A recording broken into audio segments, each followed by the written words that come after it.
Selama 2 tahun menikah, Amora Juliansani tidak pernah mendapatkan perhatian sedikit pun dari sang suami yang selalu bersikap dingin. Menjadi pengganti mempelai wanita yang merupakan adiknya sendiri, membuat hidup Amora berada dalam kekangan pernikahan. Apalagi setelah adiknya yang telah ia gantikan sadar dari komanya. Kedekatan sang suami dan adiknya hari demi hari membuat Amora tersiksa. Mertuanya juga ingin agar Amora mengembalikan suaminya pada adiknya dan menegaskan jika dia hanya seorang pengganti. Tugasmu menjadi pengganti sudah selesai. Kamu bisa sesegera mungkin meninggalkan rumah ini, kata ibu mertuanya. Amora Juliansani yang berusia 21 tahun itu meremas baju tidur yang ia pakai. Apa maksud mama bicara seperti itu? Sunni Melia sudah bangun. Bukankah tugasmu sudah selesai?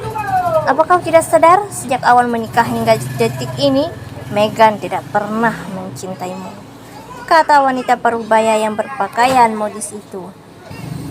Karena sejak awal yang ingin Megan nikahi adalah Sunni, bukan kamu. Sejak awal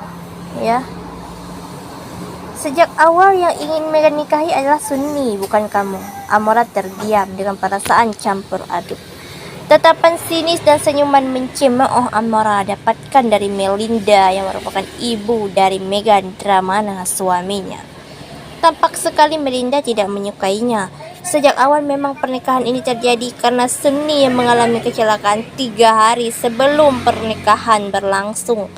Karena desakan keluarganya, Amora menjadi pengganti. Semua karena permintaan ayahnya yang memiliki penyakit jantung. Amora tidak bisa menolaknya. Semenjak anakku menikahimu, dia kehilangan kebahagiaannya. Lihatlah di sana, ujar Melinda ke arah bingkai foto sepasang manusia yang tengah saling beradu pandang dengan senyum penuh kebahagiaan. Itu adalah momen pertunangan antara suami dan adiknya sebelum dia dinikahi lelaki itu. Bukankah mereka sangat serasi? Apakah Megan pernah menatapmu seperti itu? Amora menelan ludah. Kata-kata Melinda menohoknya, mencabik hatinya yang sudah dipenuhi luka dengan tega. Belum reda rasa sakit hatinya dari arah pintu utama, sang suami datang dengan seseorang yang sudah duduk di kursi roda. Dan wanita itu adalah Sunni, adiknya sendiri yang menjadi cinta pertama sang suami. Wanita muda itu tidak bisa mengalihkan pandangannya dari sang suami yang tampak begitu hidup malam ini. Megan memasuki rumah dengan sisa tawa di bibirnya. Tawa di wajah Megan itu baru pertama kali dilihat oleh Amora selama 2 tahun menikah dengan pria itu. Sambutan yang diberikan Melinda sungguh luar biasa. Wanita parubaya itu langsung menghampiri Sunni yang kini terlihat menatap Amora. Saat Amora akan mendekat, suara Melinda menghentikan langkahnya. Selamat datang ke rumah Mama Sunni. Tuhan tidak akan memisahkan sepasang kekasih yang saling mencintai dengan mudahnya. Amora terdiam sampai pada semua orang berlalu dari hadapannya, meninggalkan dia sendirian, seolah menegaskan bahwa ia tidak memiliki siapapun untuk berdiri di sisinya. Apakah Megan akan kembali pada Sunni? Batin Amora getir, dadanya sesak, seolah ada yang mencabik tepat di ulu hatinya. Suara Megan menarik Amora dari lamunan. Tolong bantu Sunni ganti baju, aku belum boleh melakukannya. Kernyit samar terbentuk di kening Amora. Kata belum boleh mengusik perasaannya. Tanpa banyak percakapan, Amora menyanggupi permintaan suaminya. Tetapi langkahnya berhenti kala melihat kamar siapa yang kini ditempati oleh Sunni. Hancur sudah segala harapan yang sempat ia bangun. Bahkan suaminya sendiri tidak menghargai perasaannya. Bagaimana bisa kamar mereka diperuntukkan untuk Sunni? Kak Mora, lirih Sunni ketika Amora mendekatinya, masih dengan senyuman yang sama. Selalu tampak manis yang membuat siapapun terpikat dengan pesonanya. Senang sekali akhirnya kamu kembali di tengah-tengah kami, balas Amora Kiku. Terima kasih kak, aku kesini atas undangan mama dan kak Megan. Mereka ingin aku tinggal di sini selama pemulihan, jelas Sunni dengan wajah berseri. Amora hanya bisa memberikan senyuman tipis saat melihat Megan tak menyanggah perkataan Sunni. Suasana sempat hening ketika Megan meninggalkan keduanya di kamar, sebelum akhirnya Sunni membuka obrolan. Kakak tidak keberatan kan aku tinggal bersama kalian? Bagaimanapun, aku masih belum terima ketika mendengar pernikahan kalian di saat aku baru saja membuka mata. Tatapan iri itu membuat Amora bisa merasakannya. Kakak sangat beruntung bisa mendapatkan suami seperti Megan yang sangat hangat dan perhatian, kata Sunni lagi dengan senyum getir. Amora hanya diam. Andai aku tidak kecelakaan, mungkin kita sudah bersama dan menjadi keluarga bahagia. Suara Sunni terdengar serak. Aku sangat mencintai Megan. Menghadapi kenyataan tidak bisa hidup bersamanya, aku rasanya tidak ingin hidup, katanya sambil terisak. Amora tersentak saat pintu kembali terbuka dan Megan tiba-tiba berjongkok di hadapan Sunni. Pria itu terlihat panik, menghapus air mata di pipi Sunni, sebuah perhatian yang tak pernah Amora terima dari pria itu. Jika tidak ingin membantunya, katakan saja, jangan membuatnya menangis, bentak Megan pada Amora. Hati Amora terbelah mendengar tuduhan itu. Berbeda dengan Sunni yang terlihat senang ketika perkataan Megan yang menyalahkan Amora. Amora hanya bisa menunduk, menekan kuat rasa sedih di hatinya. Ia sadar ia bukanlah wanita yang diinginkan suaminya selama ini. Amora tidak sanggup, dia berbalik pergi, langkahnya terasa gemang.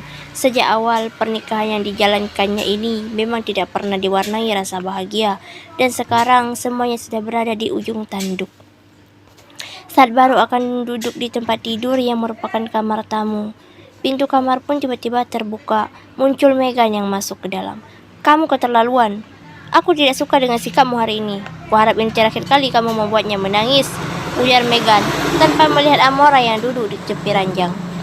Amora melihat punggung kekar suami yang sibuk membuka lemari. Ia ingin bertanya mencari apa, tapi rasanya itu akan membuat suaminya marah. Jadi Amora hanya menjelaskan jika Sunni menangis bukan karenanya. Sunni menangis bukan karena aku. Itu karena kamu tidak peka, dia adikmu. Tidak bisakah kamu menghiburnya alih-alih memasang muka syok karena keberadaannya?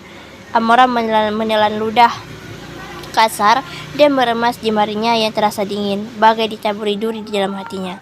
Kata-kata Sunni seolah menjelaskan kehadirannya menjadi penghalang dari dia dan Megan. Dan kini Megan juga menyalahkan dia yang lambat bereaksi. Siapa yang tidak terkejut melihat cinta suaminya kembali di saat Amora sudah menyerahkan segalanya pada lelaki itu. Megan keluar dengan membanting pintu. Amora menekan dadanya yang sakit. Apa artinya diriku dan pernikahan ini untuk Megan? Tanya Amora yang dijawab keheningan. Malam kian beranjak semakin larut. Hawa dingin di luar sana tak membuat Amora untuk masuk ke dalam rumah. Ia lebih menyukai keindahan malam dengan kerlingan bintang. Dari atas balkon kamar yang ia tempati, sesekali ia menghapus air matanya, sembari menghalau udara dingin di luar sana. Tugasmu menjadi pengganti sudah selesai. Kamu bisa segera mungkin meninggalkan rumah ini. Amora kian terseduh mengingat ucapan ibu mertuanya itu. 2 tahun pengabdiannya tiada arti bagi mereka yang tak menginginkannya. Kembali Amora menyerawang jauh, mengingat kebersamaannya dengan Megan. Bagaimana acuhnya pria itu, sikapnya dingin dan tak tersentuh. Pada akhirnya, seberapapun ia mengingat kebersamaan yang dijalaninya dengan Megan, tak sedikit pun dia menemukan kebahagiaan di dalamnya. Menjelang dini hari, Amora memilih mengistirahatkan tubuh dan pikirannya. Keesokan paginya, bantu Sunni berpakaian, aku dan Mama akan mengajaknya pergi. Suara bariton berat dari Megan terdengar tegas pada Amora yang baru saja menuruni tangga. Setelah semalam dia disalahkan, pagi harinya Megan kembali memintanya untuk membantu Sunni. Padahal di rumah ini tidak kekurangan pelayan. Aku takut nanti dia menangis lagi dan aku kau salahkan, ujar Amora. Pria yang tampak gagah dengan balutan tuxedo hitam itu menjawab, Sunni sendiri yang ingin kamu membantunya. Amora terdiam sejenak. Merasa kini hari-harinya menjadi sangat menekan. Selain dia dianggap bersalah karena sudah menjadi istri Megan, Amora mungkin akan semakin kesepian karena Megan juga akan sering menghabiskan waktu dengan Sunni. Megan, Mama sudah siap. Suara Melinda mengalihkan perhatian Megan dari Amora yang menatapnya sendu. Dengan wajah antusias, Melinda menghampiri Sunni yang duduk di kursi roda dekat tangga. Kamu belum siap, sayang? Tanyanya penuh perhatian. Perasaan Amora menjadi tak menentu saat melihat Sunni, tapi segera ditepisnya. Bagaimanapun, Sunni adalah adik kandungnya. dan dia adalah cinta pertama suaminya. Amora tidak berhak menghalangi keduanya, walaupun saat ini dia berstatus sebagai istri sah lelaki itu. Mama, aku mau Kak Amora membantuku bersiap. Aku tidak nyaman jika dipegang-pegang oleh pelayan. Megan langsung berjalan mendekati Sunni. Dia mengusap rambut panjang Sunni yang terurai. Ekspresi wajah Amora muram, merasa sedih melihat suaminya lebih memperhatikan Sunni dibandingkan dirinya. Kau tidak dengar apa yang dikatakan Sunni, Murah? Apa kau iri karena Sunni kami ajak keluar? Picik sekali pikiranmu itu. Bukan begitu, Mah. Tapi, apa kau keberatan, Murah? Suara tegas Megan membuat Amora menoleh. Namun ia kalah cepat dengan Sunni yang tegas mencekal lengan suaminya tersebut dengan wajah sedih. Enggak apa-apa, Megan, jika Kak Amora menolak membantuku, ucap Sunni menangis membuat drama. Padahal aku hanya ingin dekat dengan Kak Mora. Aku sangat merindukannya. Tapi Kak Mora, Sunni menangis menutup mulutnya. Sedangkan Amora menatapnya dengan kedua mata melebar. Tidak menyangka Sunni akan membuat drama seperti ini. Amora, this is Megan menatapnya tajam. Gelengan kepala cepat Amora berikan. Bukan begitu. Sunni, aku tidak keberatan membantumu. Aku hanya, sudahlah. Jelas-jelas kau mau keberatan membantu Sunni. Melinda tak membiarkan menantunya selesai bicara. Aku minta maaf, Megan. Jika kehadiranku membuat istrimu tak suka, ujar Sunni dengan air mata berderai. Sandiwara yang Sunni lakukan membuat Amora terpojok. Iris mata Megan berubah menyalang pada istrinya. Laki-laki itu menarik kasar lengan Amora dengan wajah marahnya yang jelas terlukis. Amora menahan tangan sang suami. Megan, Sunni salah paham. Aku tidak berhenti bicara, Amora. Lesis Megan melepaskan tangan Amora dengan kasar. Tapi Megan, ucapan Amora kembali tertelan saat sang suami memalingkan tatapan darinya. Megan berjalan cepat meninggalkannya dengan gesit menggendong Sunni dan membawanya masuk ke dalam kamar utama yang dulu adalah kamarnya bersama Amora, meninggalkan Amora dan Melinda di ruang tengah. Melinda lantas tersenyum miring dan menaikkan salah satu alisnya. Amora, sepertinya sebentar lagi posisimu akan tersingkirkan, bisik Melinda dengan pelan dan jelas. Lebih baik kau bersiap-siap karena Megan dan Sunni akan kembali bersama. Amora terdiam dengan mata berkaca-kaca menatap ibu mertuanya. Sebaiknya kau sadar diri, Mora. Sampai kapanpun kau tidak akan pernah pantas bersanding dengan putraku. Saya mengatakan kalimat bernada tajam itu, Melinda pergi. Hal itu membuat Amora terduduk di sofa, menyembunyikan wajahnya pada telapak tangannya. Wanita cantik itu menangis sedih dan pilu dengan situasi yang kini menyerangnya. Amora bertepuk dadanya yang sesak. Saat akan berdiri, sakit kepala hebat tiba-tiba menyerangnya. Beki Amora berusaha memanggil pelayan di rumahnya. Pelayan yang sejak tadi memperhatikan istri tuanya itu muncul dari ruang tamu dengan kemoceng di tangannya. Wanita itu membantu Amora yang melangkah tertatih. Astaga, Nyonya Amora, kata bibi tersebut.